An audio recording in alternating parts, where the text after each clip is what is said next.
Olá a todas as pessoas, sejam bem-vindos a mais um vídeo da filosofia. Para hoje eu decidi falar acerca desta obra, ensaio filosófico sobre a felicidade e a sexualidade, que é uma continuação desta minha obra, ensaio sobre o individualismo intelectual e terapêutico.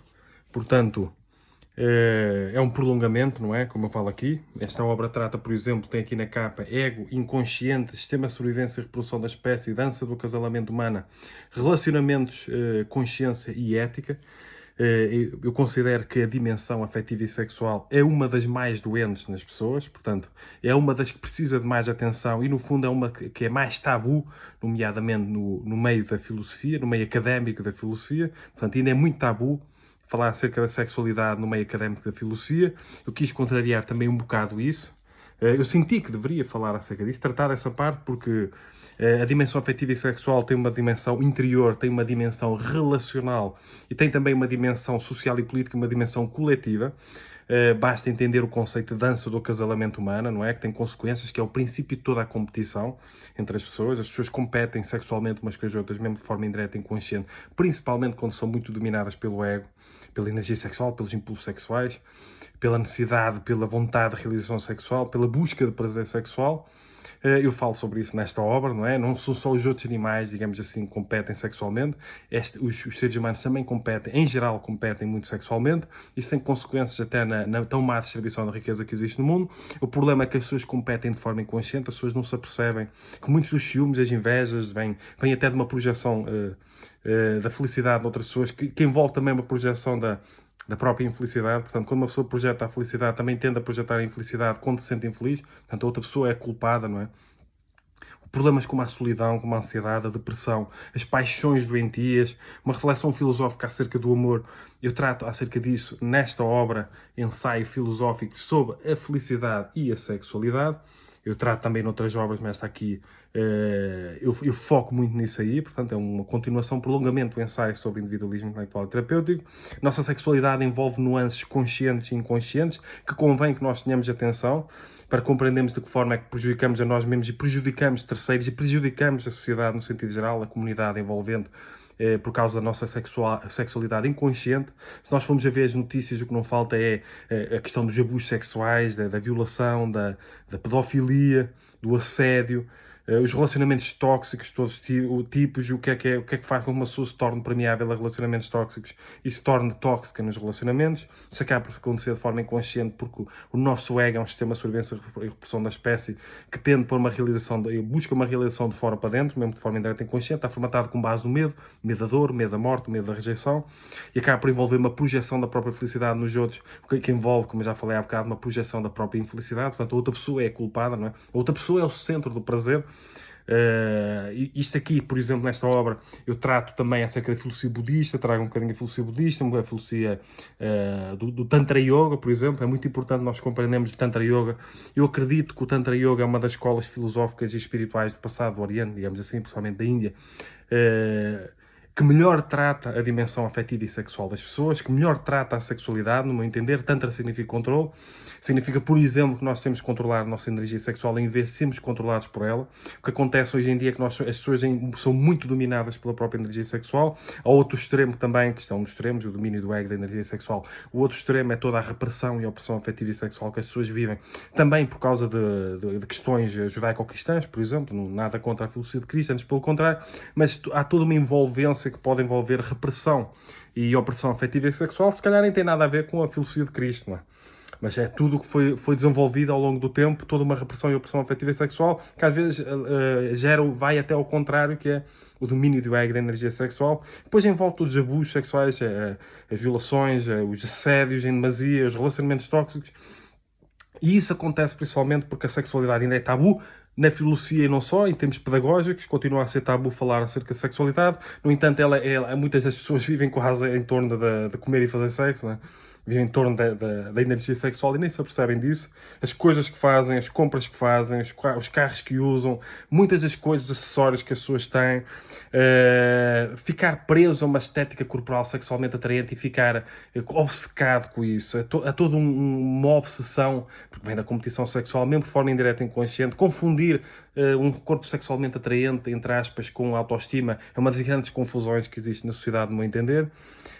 Toda uma exigência com uma estética corporal sexualmente atraente, as pessoas ficam obcecadas, ficam muito materialistas, ficam muito consumistas, ficam muito fúteis. Eu digo isso sem julgamento nem moralismo, é compreender o que se passa no interior das pessoas, que é, principalmente o objetivo é felicitar e não julgador, digamos assim, nem moralista. Isto tem tudo a ver com a formação do ego e da própria sexualidade, e as pessoas não se apercebem. As pessoas não se apercebem que estão numa competição sexual inconsciente com outras pessoas, que às vezes até desenvolvem ciúmes e inveja, tentam deitar abaixo outras pessoas, porque sentem que elas são ameaças, mesmo de forma indireta e consciente. O ego sente que é uma ameaça, então tentam deitar abaixo, porque a outra pessoa é sexualmente, ou aparentemente é sexualmente mais atraente, então a pessoa sente necessidade de deitar abaixo, não é? Todas estas comparações e competições, muitas vezes mesquinhas, que as pessoas têm umas com as outras, vêm da formação do ego, da própria sexualidade, e isso causa muita infelicidade. As pessoas atacam-se umas às outras, às vezes sem se aperceberem. Toda a competição que existe na sociedade, em que as pessoas, em vez de cooperarem para o bem comum, estão a competir, têm de ter mais que o outro, mais poder que o outro, um carro melhor que o outro, uma moto melhor, mais potente que o outro, mais adereços que outra pessoa, mais joias, ou seja o que for. E as pessoas não se apercebem que vem da formação do ego e da própria sexualidade, não é? As pessoas endividam-se às vezes a comprar coisas que não têm dinheiro para sustentar, até carros que não têm dinheiro para sustentar, porque o homem sente necessidade de exibir beleza, mas também de exibir poder na dança do acasalamento humano, que eu trato aqui.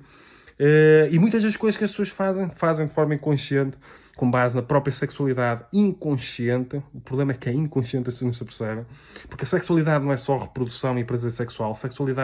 Às vezes a sexualidade, se uma pessoa for colocar na balança, ela causa mais sofrimento do que prazer sexual, acreditem. Muitas das paixões doentias, projetar a felicidade noutra pessoa, os sentimentos de culpa que vêm, as cobranças que vêm. Se uma pessoa for a ver no final for colocar tudo numa balança, parece que há mais sofrimento do que prazer e felicidade à volta da sexualidade, e isso tem de deixar de ser tabu e tem de ser tratado, nomeadamente pela filosofia, no meu entender. Por isso é que eu publiquei esta obra, e não só, que também é uma obra de investigação, de criação, de observação, de intuição, ensaio filosófico sobre a felicidade e a sexualidade, que é um prolongamento desta obra, ensaio sobre o individualismo intelectual terapêutico, que é a primeira obra em que eu trato a questão da dança do acasalamento humano, que é uma questão que dá vontade de rir, não é? Que puxa sempre para um certo lado cómico, que as pessoas não estão habituadas a associar, não é? Uma ridicularização até. Mas mais ridículo é o que as pessoas fazem na dança do acasalamento humano. Se uma pessoa estiver atento, que não envolve só dança, não é? Mas também pode envolver dança. E que é, não é? Eu não estou aqui para ser jogador nem moralista. Nós temos que compreender aquilo que se passa dentro de nós, aquilo que se passa, principalmente quando causa infelicidade, que o objetivo é ser contribuir para o desenvolvimento consciencial e felicitário das pessoas, não é?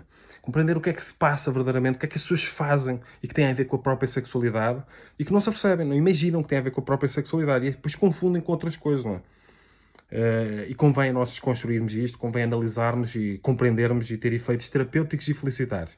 Portanto, fica aqui, eu também conto ir a apresentar esta obra, já fiz esse lançamento, conto ir à Feira do Livro de Lisboa, à Feira do Livro do Porto, ao Festival PAN, por exemplo, transfronteiriço, que é em Vilarelhos, não é? Alfândega da Fé. Conto apresentar a obra em várias plataformas, estou também aqui, estou no Instagram, no LinkedIn, no Spotify, no Facebook, até no TikTok, estou em diversas plataformas. Comentem, partilhem, ponham like, ajudem a divulgar, ajudem este tipo de conteúdo a chegar a mais pessoas. Se quiserem adquirir este exemplar, podem pesquisar, basta pôr na net, não é? Eu costumo nos vídeos colocar o link do exemplar, eu estou vários cursos online, cada aula eu dou a cada pessoa, dou aconselhamento filosófico em consultas para quem precisar de tratar deste tipo de conteúdos também, tive deste tipo de conhecimentos, ou de fragilidades humanas, digamos assim. Dou vários cursos online, consultas, vários livros publicados na área. Basta pesquisarem o meu nome na internet. Posso enviar também, se quiserem encomendar a mim, filipeferrecalhau@gmail.com. Portanto, estou em diversas plataformas. Podem me seguir nessas plataformas. Comentem, partilhem, ponham like, porque é importante para dar sustentabilidade e crescimento ao canal ou às plataformas onde eu publico o vídeo. Portanto, fica aqui mais um vídeo de aconselhamento ético-filosófico. Reflitam acerca deste tipo de questões, enviem para alguém se acharem que possa ser importante este tipo de questões, ou se estiver a sofrer, a maior parte das pessoas sofre mais com a sexualidade, isto é muito sério, né, que traumatiza completamente, principalmente a questão de abusos e violações e não só. As pessoas em geral sofrem mais com a sexualidade, sem se aperceberem, do que vivem o prazer sexual, digamos assim. Portanto, fica aqui mais um vídeo e convém tratar isso, convém virar ao contrário, não é? Colocando a balança é muito mais sofrimento do que prazer sexual, acreditem. Sexualidade tem gerado mais sofrimento do que felicidade. Portanto, fica aqui, a maior parte da população, fica aqui um vídeo de aconselhamento ético-filosófico, sejam felizes e cumprimentos filosóficos.